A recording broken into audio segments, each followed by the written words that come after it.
Fox News alert, more meetings at Trump Tower today as the transition continues and as we're learning more about what President-elect Donald Trump plans to do in his first 100 days in the White House. This is Outnumbered. I'm Sandra Smith. And here today, Meghan McCain, Democratic strategist Julie Roginski, the Fox Business Network's Dagan McDowell is here, and today's #OneLuckyGuy, Fox News Chief Washington Correspondent James Rosen is here, and he is the editor of a new book, A Torch Kept Lit, Great Lives of the 20th Century by William F. Buckley, a New York Times bestseller, and he is outnumbered. Congratulations to you, sir, on the book. Thank you so much. I am truly a singular fortunate fellow, or one lucky guy. Sounds better, right?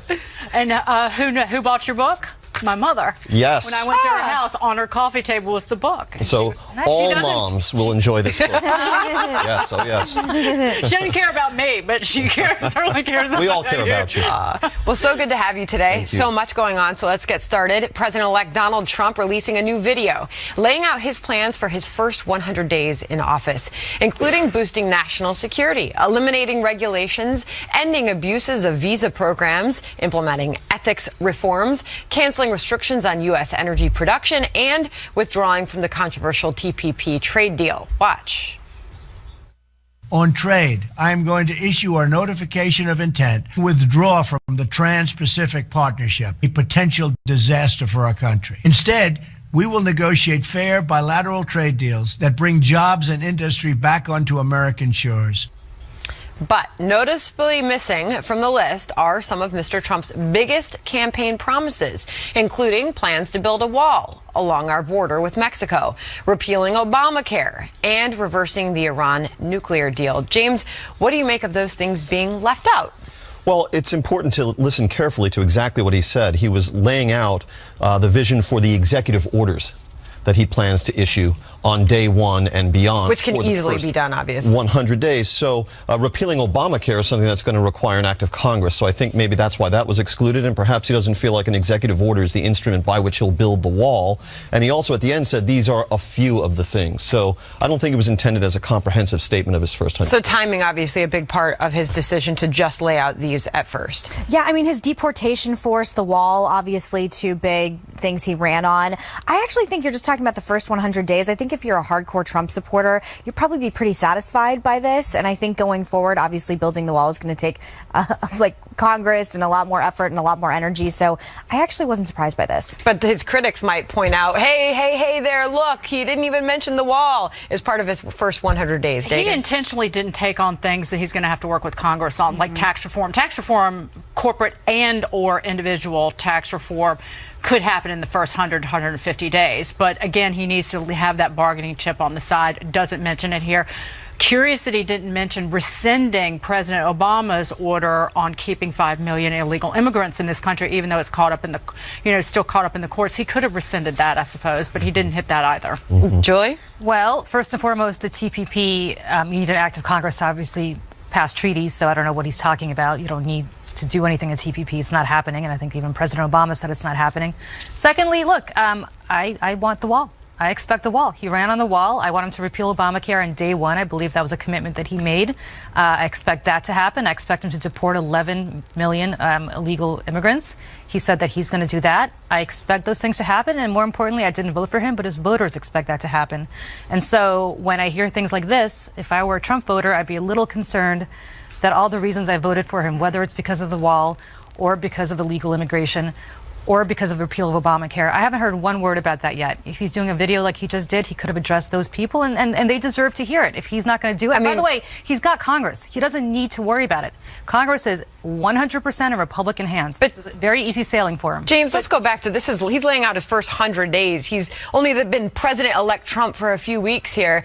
Is he being, harshly judged by the media, and he's not even in the office yet? Whatever the subject is if it's Donald Trump and the media are involved, yes, he's being being harshly judged. But again, I just want to say that he was speaking to the use of executive orders in these first 100 days with this video. He wasn't laying out everything he's going to try and accomplish. And by the way, on the Trans-Pacific Partnership, this is kind of news to the other countries in the TPP. They were still, regardless of who won, whether it was Hillary Clinton who waffled on it or Donald Trump, now you've got China. China's a beneficiary of this, and I'll be curious to see how investors react to it. But China is partnering with all these. Julie does make a good point in the sense, though, that if he doesn't do the wall, which I'm fascinated as someone who grew up on a border state to see how this is actually going to happen and how much it's going to cost. If he doesn't fulfill some of his big promises, the meat and potatoes base of this party that elected him are going to be angered and be even more disenchanted by politics, because President Obama made a bunch of promises he wasn't able to fulfill. So I agree with you. There's going to be a lot of upset core voters if he doesn't end up doing it. Most vocal supporters on talk radio, for instance,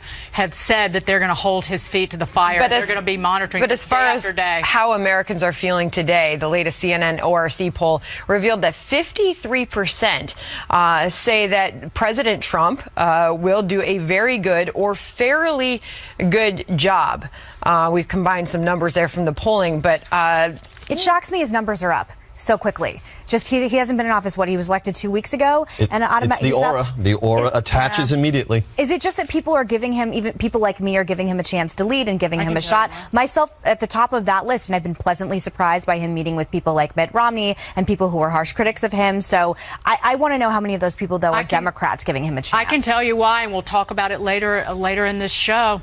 Stock market's hitting new records. People look at their 401k balances. Don't dismiss that. I know I'm a nerd. I know I'm a total numbers geek, but that makes a huge difference because it speaks to broad optimism. Okay, hold on. The market is a poll. Hold on. Save reaction to that to later, because we're talking Dow 19,000 later in the show. Meantime, President-elect Trump addressing another major campaign promise. His team says he is no longer planning to pursue criminal charges against Hillary Clinton, despite repeatedly threatening her with a special prosecutor on the campaign trail. Remember all the chants of lock her up at Mr. Trump's rallies? Well, now senior advisor Kellyanne Conway says the president-elect is ready to focus on other things. I think when the president-elect, who's also the head of your party now, Joe, tells you before he's even inaugurated he doesn't wish to pursue these charges, it sends a very strong message, tone and content to the members. And I think Hillary Clinton still has to face the fact that a majority of Americans don't find her to be honest or trustworthy. But if Donald Trump can help her heal, then perhaps that's a good thing. After months of hearing lock her up at campaign rallies for Mr. Trump, how do you think his supporters are going to respond to this? They expect him to lock her up, so he better lock her up. But I'm going to say this, and this is actually very troubling to me. And Kellyanne Conway, who I love, I've known her for a long time, should know better than this. The president-elect or the president of the United States can't actually lock anybody up. And they knew that during the campaign, or they should have, and they certainly know that as president. And in fact, what the independent attorney general would do is potentially recommend a special prosecutor. So for her to make a unilateral decision that is the head of the party, he's going to send some message to presumably the attorney general not to pursue charges against Hillary Clinton is incredibly dangerous, because there's a reason that politics needs to be removed from this kind of discussion. And they knew that during the campaign, and they certainly know that now. And I think this is very, very dangerous rhetoric as to how they approach the Justice Department and how they approach involvement of political people in the pursuit and the carrying out of justice. I think that if Donald Trump were to have any basis for locking up Hillary Clinton with any urgency, he would have to declare her an enemy combatant and send her to Gitmo. That's obviously not going to happen. But I think Julie's point is well taken, which is that the President of the United States generally does not interfere with the workings of the Department of Justice. He can have the influence of perhaps creating the pressure for the appointment of a special prosecutor. I think that's what they're saying here, is we're not going to follow through on that. But every indication we had in the days right before the election was that the Department of Justice and the FBI are still very much pursuing an investigation into the Clinton Foundation. There's even some evidence that that might intensify after the election. And so I think that that's going to percolate along without whatever the president-elect and Kellyanne Conway have to say And about it. if the FBI recommends charges in this Clinton Foundation investigation, the Trump administration, as Karl Rove said on Fox News earlier, there should be a special counsel counsel, and the Trump administration should completely remove themselves from any involvement. I understand that completely beating her and her team into irrelevance and winning in this absolute historic election is probably revenge enough for him. But for people like me, I actually did lock her up. I absolutely hate Hillary Clinton. I'm a little disappointed right now. I know that she's saying his tone is calm and compassionate. That's not what I liked about him. The few things I liked about him during the election was this. And I was like, yeah, get her. Get the Clinton Foundation. Well, they have screwed over a ton of people. They're entirely corrupt. Why does she get to get off the hook now? Well, but Justice Department in the last 8 years has been driven in part by political purposes, whether you're looking at the lack of any kind of charges. I want to make it this simple. I want to make it that Chelsea doesn't have a career in politics. I would like the Clinton Foundation and the investigations and how corrupt it is. My thought is that the Obama administration's Justice Department was driven by political purposes. In part, look at the IRS. What about Lois Lerner? About the Republican targeting. You had no grand jury in the email investigation. You had Loretta Lynch on a plane with Bill Clinton. I mean, James has been involved. James has experienced the vindictiveness of this Justice Department. You're saying, and I understand how you feel about Chelsea, I don't blame you, but you're saying that you want the Justice Department to have somebody politically being sent into irrelevance. That's not the role of the Justice Department. That's what concerns me about what Kellyanne said. The bottom line is we can't use the Justice Department or the Clinton Foundation just gets off? No, but you can't. But it's the whole point of we have to politically pursue our goals to drive her into irrelevance. So therefore, we use the Justice Department and the wheels of justice to be able to do that. We're not a dictatorship. You could also go back to Rudy Giuliani saying at the floor of Trump Tower within the last day or so. He said, "You know what? Historically, presidents, they get into office and they just move on. And he is there to make America great again," as he told all his supporters. All right. Speaking of Rudy Giuliani, Trump supporter and rival Mitt Romney, both considered top contenders for the Secretary of State post, and now Newt Gingrich and VP-elect Mike Pence are weighing in who they appear to be rooting for coming up, and Team Trump promising a diverse administration as the president-elect meets with women, minorities, GOP rivals, and even some Democrats. What that says about how he'll govern. And after the show, you can join our live chat by clicking the Overtime tab at foxnews.com/outnumbered or go to facebook.com/outnumberedfnc. James Rosen is here. Send us a question his way. And of course, you can tweet us. See you there.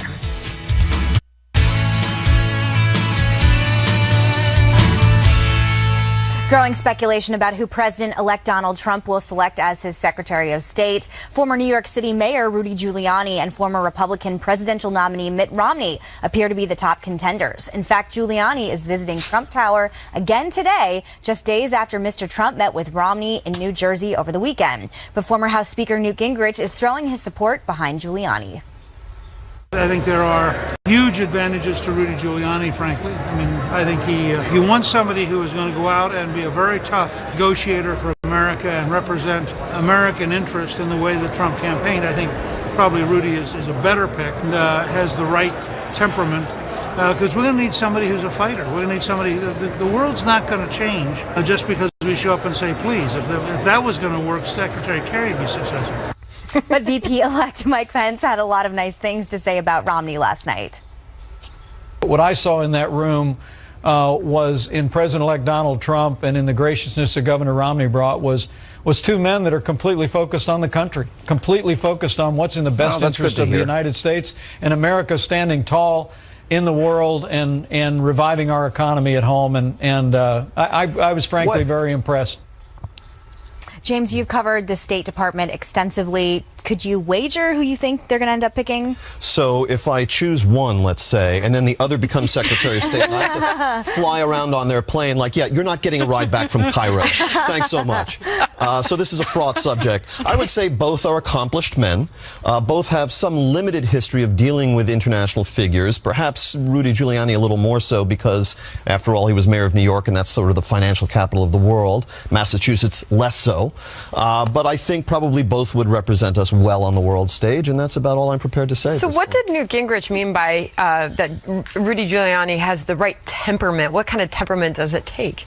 Well, you do need to sort of sit and listen to the other foreign leaders and who often just want to complain, sometimes about very small issues. And I've known this from dealing with secretaries of state. They would say, you know, the foreign minister from Russia or someplace else, you know what they really wanted to talk about? And it would be something so picayune that you wouldn't imagine would come up on their agenda. I do think that we need to put Speaker Gingrich's comments in a bit of perspective. He did challenge Mitt Romney for the 2012 Republican nomination. Fair enough. So that might play some role in how he's assessing this. But I think in part Newt Gingrich, because I was on set with him, or I was on air with him yesterday. He's really talking about the fact that the Europeans don't want Rudy, and their attitude is anybody but Rudy. And Newt said if the Europeans feel uncomfortable, maybe they should be. Well, and so there's a little bit of it. But he also said about Mitt Romney that he thinks somebody needs to go in there and clean up the State Department. That it's just, if you want to talk about a swamp, that is a major morass. Mitt Romney there will quell the anxieties of a lot of establishment Republicans and people that, you know, still have their anxieties about Donald Trump. So if I were choosing, I would prefer Mitt Romney. But again, I think either of these men are probably. You know, first of all, you have people like Rand Paul who said publicly that he's not going to be able to support Rudy Giuliani, and so you do need 51 votes to get this nomination through Congress or through the Senate. And so I'm not sure how people like Lindsey Graham, I'm not going to put you on the spot about your dad, but I mean, I suspect getting Mitt Romney through a Senate confirmation is going to be a little easier. Rudy does have a lot of business conflicts with respect to business he's done with governments abroad, and so that's a problem for him, I think, going forward. Look, the one thing I think Mitt Romney was very right about in 2012 was his view towards Russia, where he said Russia is the biggest threat, geopolitical threat to the country. That is completely not in keeping with President-elect Trump's view on the Russians. And so if we are to believe that President-elect Trump is as close to the Russians as he has consistently said he is, and as much as he wants to reestablish a reset button with him, to paraphrase somebody else saying that, I don't think he's going to go for Mitt Romney for all the reasons I wish he would go for Mitt Romney, because I think Mitt Romney has a very realpolitik attitude towards Vladimir Putin that I think, frankly and sadly, the president-elect does not have. What you're seeing, though, in just the potential picks, not just to run the State Department, but a lot of these people Trump has named, people he has spoken to, is a mix of views and backgrounds and styles and ideas and ideologies in reference to Lieutenant General Michael Flynn versus Mitt Romney and their views on Russia, very different. Yeah. Maybe this is a Trump as the pragmatic leader who doesn't have a hardcore ideology, who can rule without being bound. I hope you're right. So James, who did you say that he should pick to head state? Well, I also thought going back, we should mention that someone who has been mentioned in the consideration is our Fox News contributor colleague John Bolton, who after all was an undersecretary of state and was the ambassador to the UN, and who would make a lot of sense in that regard. Rand Paul said no go in him too. Well, then it's over. Rand Paul gets to pick. Rand Paul doesn't like a lot of people. He ran for president, as I remember. Rand Paul needs to drink some bourbon and relax. We all do. Don't get me started. Oh, I'm well on my way. Thanksgiving. Before the show. No, okay. Thanksgiving. Very good. Speaking of ladies and gentlemen, Team Trump saying it's committed to building a diverse administration, including women, minorities, GOP rivals, and even some Democrats. Just yesterday, Mr. Trump met with Tulsi Gabbard, a Democratic congresswoman who is reportedly under consideration for several cabinet positions. On Saturday, he met with Michelle Rhee, an Asian American and former D.C. public schools chief. She was joined by her husband, Sacramento mayor and former NBA star Kevin Johnson. So far, all 5 of Mr. Trump's picks have been white guys, but transition officials insist that his team will represent a cross-section of America. If you're talking about just diversity, he's met with women and people of color this past weekend. He's met with them here, he's met with them in Bedminster. I've been present at both of those, and we're really just very heartened and very touched by the number of people, and diversity including people from across the aisle, people who are traditionally more democratic and progressive, coming together and wanting to offer him advice, perhaps vie for a spot in his cabinet, but willing to give him counsel and willing to share experiences and have candid conversations about their views and their backgrounds. Since the election, Mr. Trump has also met with former GOP rivals. We were talking about Mitt Romney, also Rick Perry, Ted Cruz. Megan, is it important, you think, to have a mix of people across genders and ethnicities. He was the first person to have a female campaign manager win an election. I'm sorry, but that impresses me to no end. Legitimately, that was actually a life goal of mine. I wanted to do what Kellyanne Conway did, but happy she ended up doing that. So he's already showed to me that he's open to diversity. I'm one of these people, I just want the best person for the job. I don't care who it is, man, woman, what your race, religion. I just want America to get cleaned up. Tulsi Gabbard fascinates me. She's an up-and-coming rising star in the Democratic Party. She was a Bernie or bust person, left the DNC, was a huge Bernie Sanders supporter. She's the first Hindu member of Congress. If she ends up working for Donald Trump, my mind will be blown, and I renege on everything I said about Donald Trump not being open-minded to the other side. So there's a part of me that really hopes she joins in. She's a big advocate for Syria and has been a very harsh critic of the Obama administration's foreign policy. And Michelle Rhee, we were talking about public schools and Common Core. Yes. She is an incredible advocate for basically school reform. Yes, and my sons were in the public school system in the District of Columbia when Michelle Rhee was the chancellor there, or whatever the actual title is, and she was more or less run out of the town, and she was accused of being racist for the policies she was pursuing, where she was kind of taking on the teachers union, despite the fact that she has an African-American husband.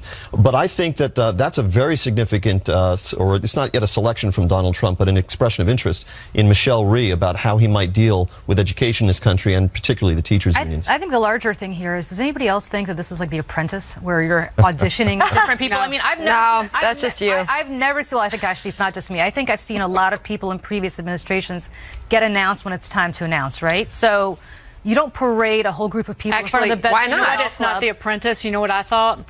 Well, he did own Miss Universe, and he knows how to run a beauty pageant. Or maybe it's a beauty pageant. And that's what it looks like, because they're going in and out of Trump Tower. But it's bizarre. I actually like it, because I think it has quelled my anxieties about Donald Trump, seeing all the people he's meeting with, the diversity of opinions and political parties and perspectives, especially foreign policy-wise. He's been a lot more open in my vein than I would have thought he was. So I actually like it.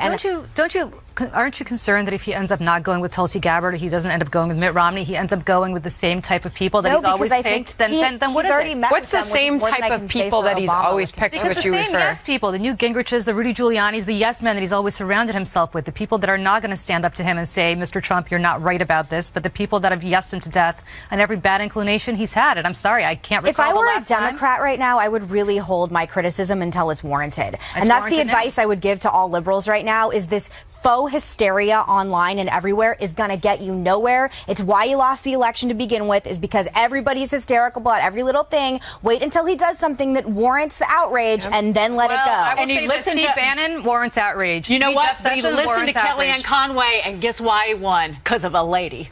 There you go. There you go. It was on, it was off, now it's on again. President-elect Trump's meeting with editors at the New York Times. This on the heels of a big powwow with network news executives and reporters. What it all means when it comes to the press and our incoming president.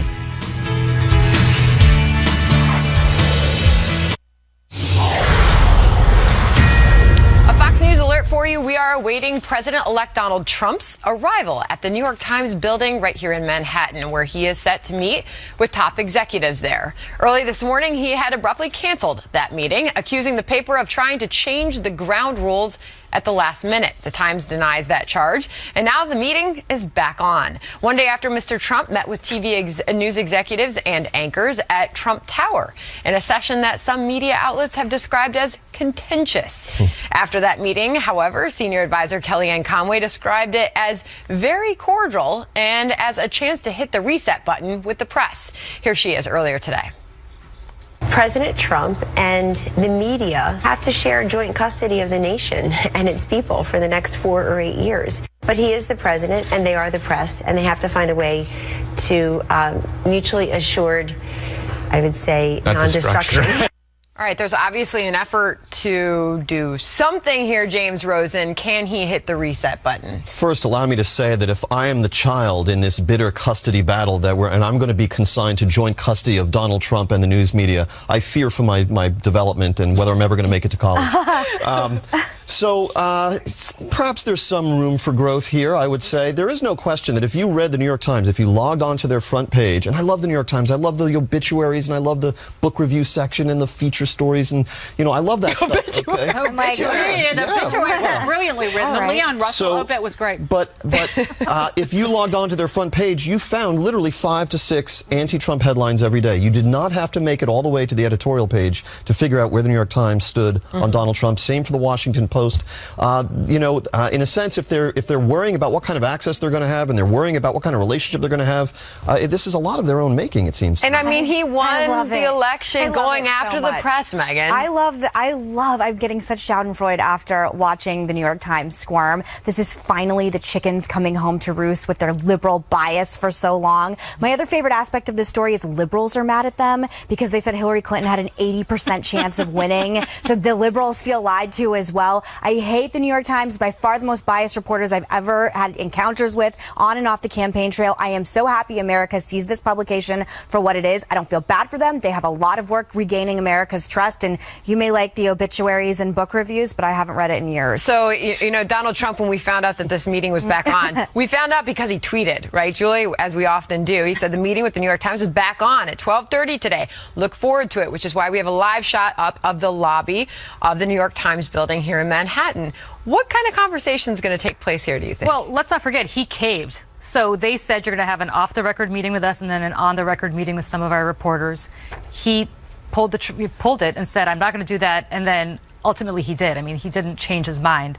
They didn't change their mind. He's doing exactly what he said he was going to do. So, you know, score 1 for the New York Times, 0 for Donald Trump. Look, I think at the end of the day, it is incredibly difficult to pick a fight with the entire press corps. We have very many different ways of communicating directly now. He did, though, and he won. He did in the campaign. As president of the United States, guess what? It's going to be very hard to do. He can tweet all he wants, but people still take their... Some people, and a lot of people, still read the New York Times, still read the Washington Post, still watch Fox News, still watch CNN. And if you're going to go out there and ream people out... Those are very different entities. We don't know that he did that, by the way. That was basically 1 or 2 accounts. No, I'm not talking about that. I'm saying if he's going to go, he does it every day on Twitter. But you have to admit, 80% chance of Hillary winning, having, as you said, so many anti-Trump articles, not obviously talking to the kind of voters that they should have been interviewing. I mean, I know liberals who are straight up angry and feel lied to by the New York Times and other liberal media outlets. But that was every poll saying that. But yes, I do agree. But every poll out there. Do you think they need to get maybe some new journalists and reassess how they're covering conservatives? The upshot, which is what you're referring to, the New York Times, that's not journalists. That's actually data people who are compiling poll aggregates, and that's. But I'm talking about articles as well. Bias. Take down articles of Donald Trump the entire election. I think they're great reporters. And by the way, Mitt Romney, my mother, my father, like all Republicans everywhere. This isn't just Donald Trump specifically. Don't you think that they maybe need to take a look at themselves and who they're hiring? They did. Arthur Sulzberger Jr., the publisher, wrote a letter to the subscribers and said that, asked the question, did Donald Trump's sheer unconventionality lead us and other news outlets to underestimate his support among American voters? We reported on the candidates fairly, but we need to rededicate ourselves to the fundamental mission of Times journalism, which to me, reading between the lines, means we didn't attack him enough. They weren't fair. We needed to go after him enough to make sure he didn't get elected. So to answer Megan's question, so we all know a lot of these New York Times reporters personally, at least I do, and I think a lot of them, I consider them to be friends, but I've said this before many times. We sit in a New York City bubble.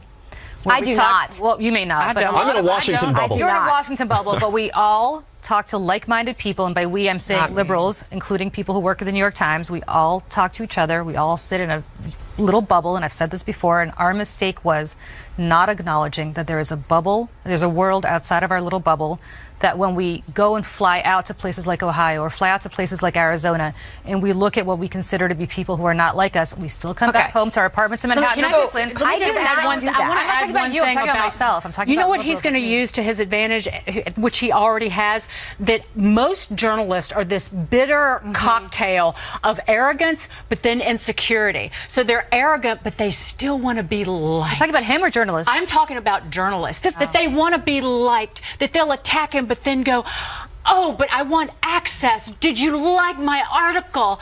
That is the classic New York Times reporter. I don't think you can be, and I said this right at the day after the election, you can't be a commentator on the left or the right if you don't have friends or know people you associate with who are supporters from both sides. I know people who ride or die for Donald Trump. I know people who felt the same way about Hillary Clinton. If you're only associating with a certain group of people, I think it's what led a lot of people to this. I have a lot of friends in the National Press Corps. These are people who I respect, who I admire, who I enjoy drinking with, etc. The aforementioned bourbon.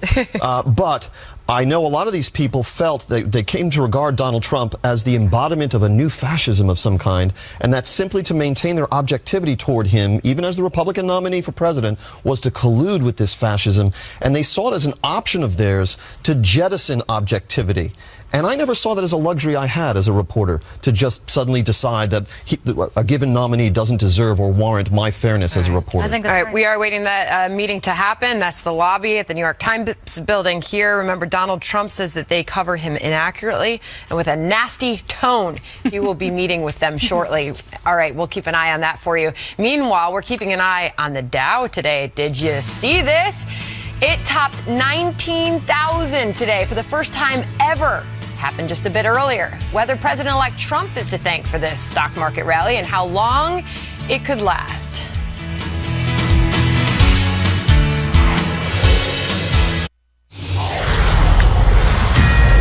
Fox News alert on Wall Street. Look at that Dow. We're watching it after it topped 19,000 for the first time ever today. We are seeing a big bump in the markets since President-elect Donald Trump's upset win on Election Day.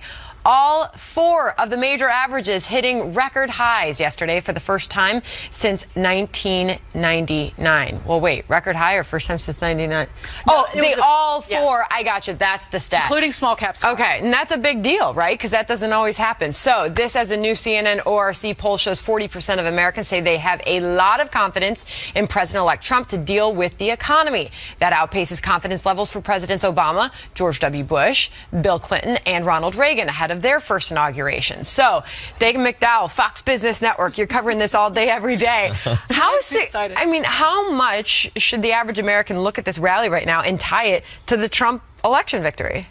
The Trump election victory and what a Donald Trump administration will likely do in the first 150 days. That's what's driving it. It is things that benefit companies and benefit your average American. It is cutting corporate tax rates. It is reducing regulations hand over fist. It is cutting individual tax rates. It is something that is going to juice the economy, and this is a broad-based rally. But part of the discussion, too, Dagan, is like almost, and I'm sorry, I'll open to this couch in just a second, but so many Wall Street analysts, some of the biggest and most successful Wall Street analysts got this wrong. Yeah. They said a Trump victory would result in a massive sell-off. A majority. Mark Cuban came out and said that.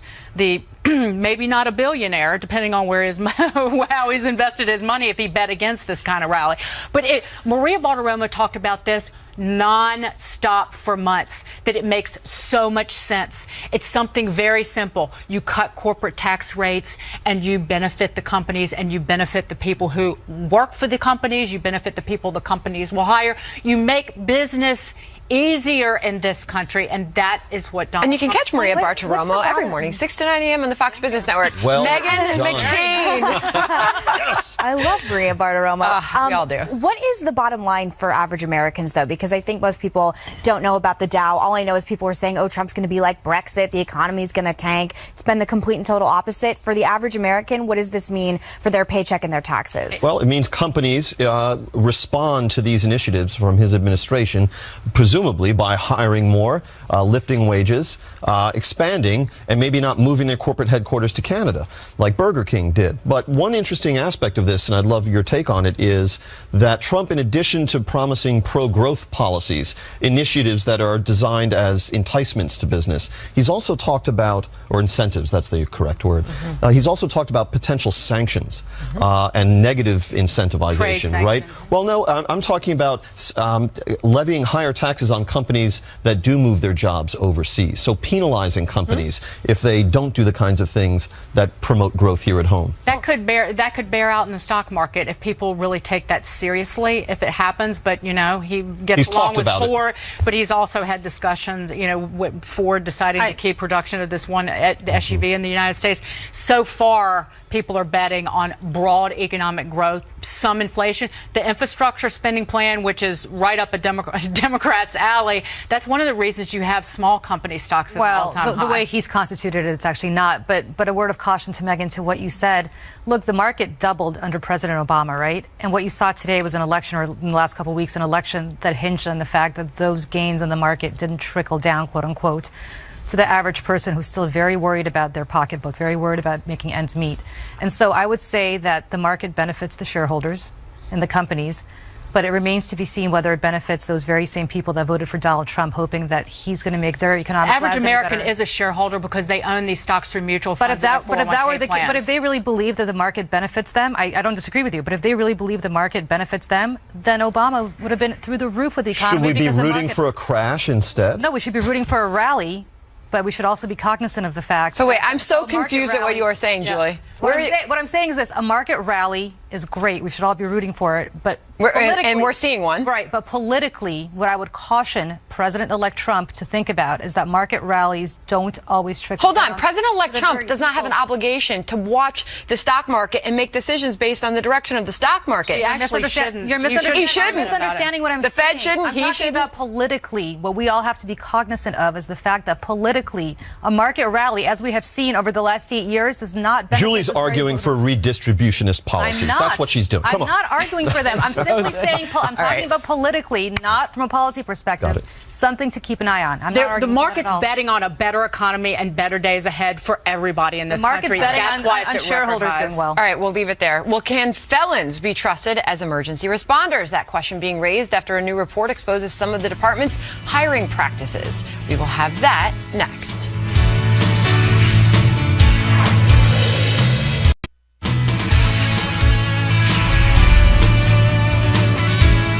New concerns about the FDNY's hiring practices after the New York Post reveals an unprecedented 9 ex-felons are among the newest graduating class of probationary firefighters, including one who did jail time for gun possession. Critics accuse the FDNY of loosening its hiring standards in an effort to diversify its ranks following a 2014 bias lawsuit, while others say everyone deserves a second chance. Here's former FDNY Commissioner Howard Safir.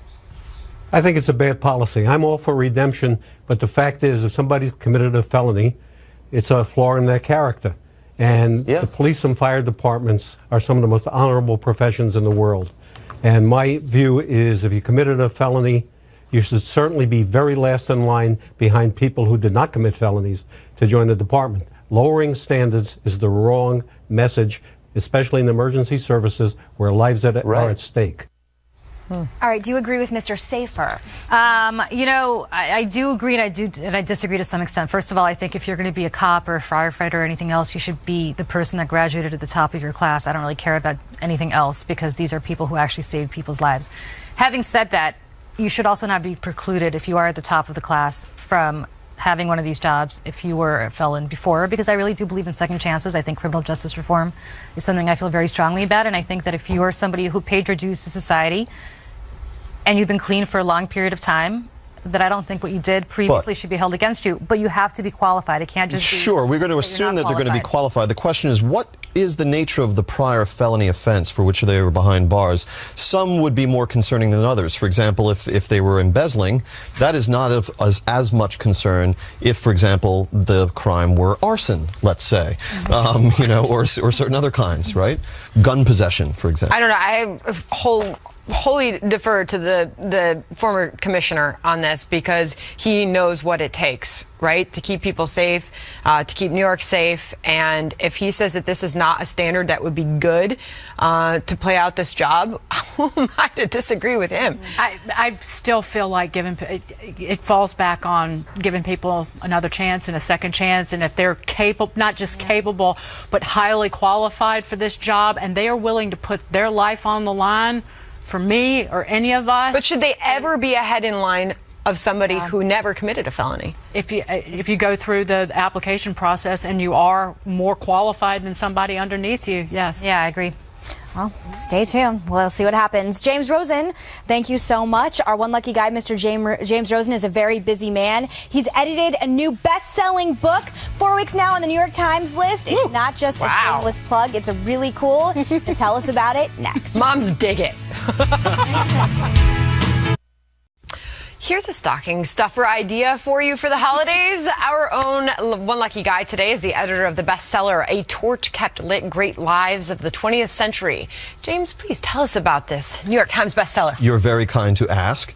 It's a collection of eulogies that William F. Buckley Jr., the late conservative icon, wrote or delivered across the span of his career. There's one section for presidents of the United States, JFK, Nixon, Reagan.